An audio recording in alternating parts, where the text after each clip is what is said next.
Before Johannes Walter, in 1870, two Russians, Golubkinsky and Inonstrantsiev, had noticed that in ancient ocean basins that had filled up with sediment, the same series of deposits could be seen on the surface side by side and vertically, one underneath the other. The feature of these series of deposits or facies are that they are parallel to the basin slope. Those in the Gulf of Naples, observed by Walter, are not. They are almost horizontal. The reason is that apart from small changes caused by the tides, the series of deposits in the Gulf of Naples and elsewhere result from the sea always being at the same level. The position of deposits of sediments in ocean basins, such as those observed by the two Russian scientists, would seem to be the result of major changes in the level of the ocean. Rising water level is called a transgression. Falling water level is called a regression. When the water rises or transgresses, perhaps as the result of tidal waves, the sediments deposit parallel to the sloping sides of the ocean basin. The larger yellow particles depositing next to the slope. When the water level falls or regresses, the sediments deposit with the smallest particles, colored orange, next to the slope. Looking at former ocean basins, now filled in with sediments, the position of the deposits or facies indicate that the waters of the past must have risen and fallen time after time in fast succession. As sedimentologists would say, transgressions followed by regressions seem to have occurred in cycles. The different kinds of deposit are again the result of sediment sorting itself out sideways, and not one type of deposit superposing itself upon another.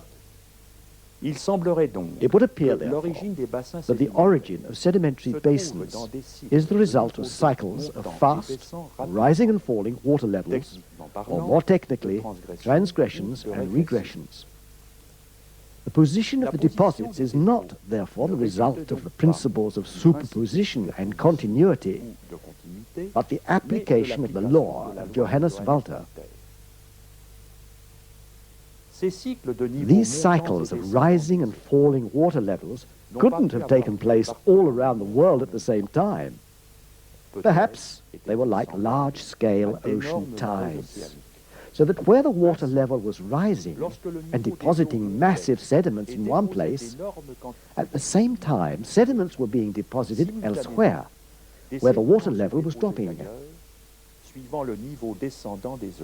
The reaction of the other rock experts was that Johannes Walter's discovery only explained coastal rocks, and that deep sea sediments were always formed by a layer of sediment forming on top of another, and that the layer on top is always younger than the layer underneath. In this cliff face, probably formed from deep sea sediments, the strata in the banks at the bottom are believed to be much older than the strata up there in the top. The reason for this is that geologists believe that strata and layers are the same thing. In the 1970s and 80s, several holes bored into the bottom of the Pacific Ocean by the Glomar Challenger vessel produced samples of sediment that showed Walter's discovery applied to the deep sea sediments just as well as coastal sediments. This meant that virtually all sedimentary rock formations in the world must have been formed in the same way. So what does all this mean? Well, take what is considered to be the biggest, the widest, the deepest, the longest canyon in the world, the Grand Canyon in the United States. The sides of the canyon display banks, one on top of the other, from the bottom of the mile-deep canyon to the top. Each bank is said to indicate an age in geological time, yet what we know from Johannes Walter's discovery and the Glomar Challenger deep-sea borings indicates that parts of different banks could be the same age. Nevertheless, there were still those who found this difficult to accept. But two recent events have occurred, however, which should remove all further doubts. In 1980, Mount St. Helens, a volcano in the United States, exploded. It flattened an extensive forest and caused a tidal wave in a large local lake. Within hours, 600 feet of sediment had formed, which dried into rocks complete with strata. As a result of the explosion, huge amounts of mud flowed through the adjacent rocks and bored a canyon over 100 feet deep and 200 feet wide. Now, it has always been believed that strata in rocks and canyons take millions of years to form.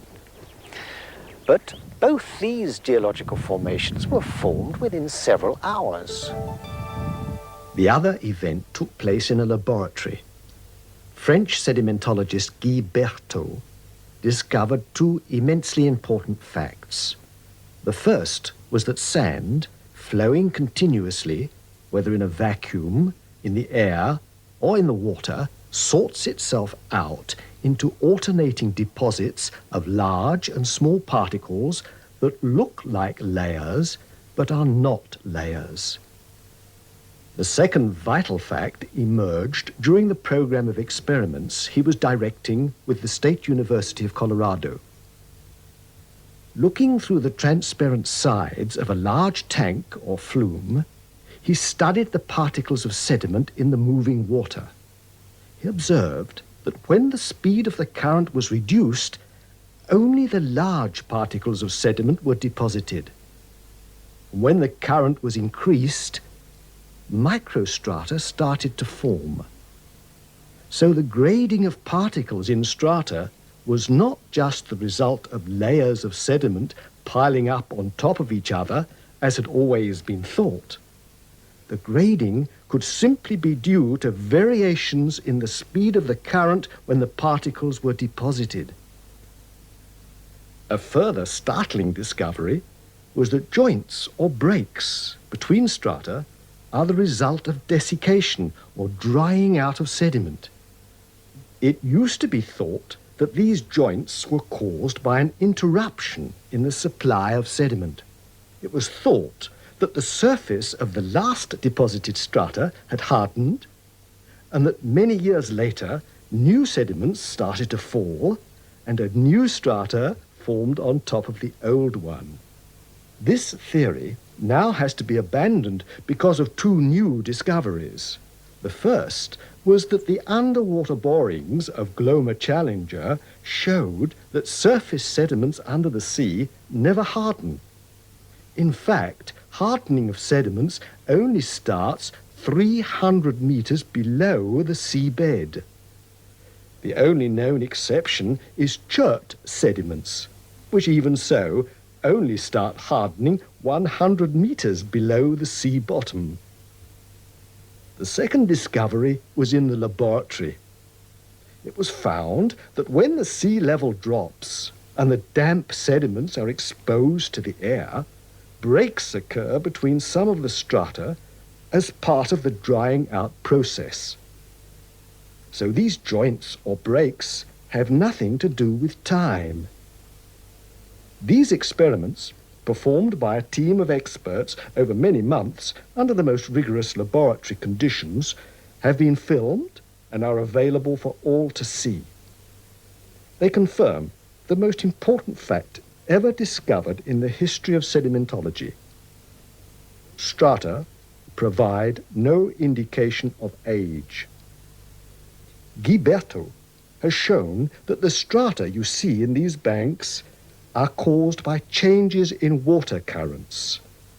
They don't just deposit themselves one upon the other over vast periods of time. They form sideways in a crab-like fashion, just like the banks. These experiments were then performed on a larger scale and presented to the 14th International Congress of Sedimentology in the following documentary film.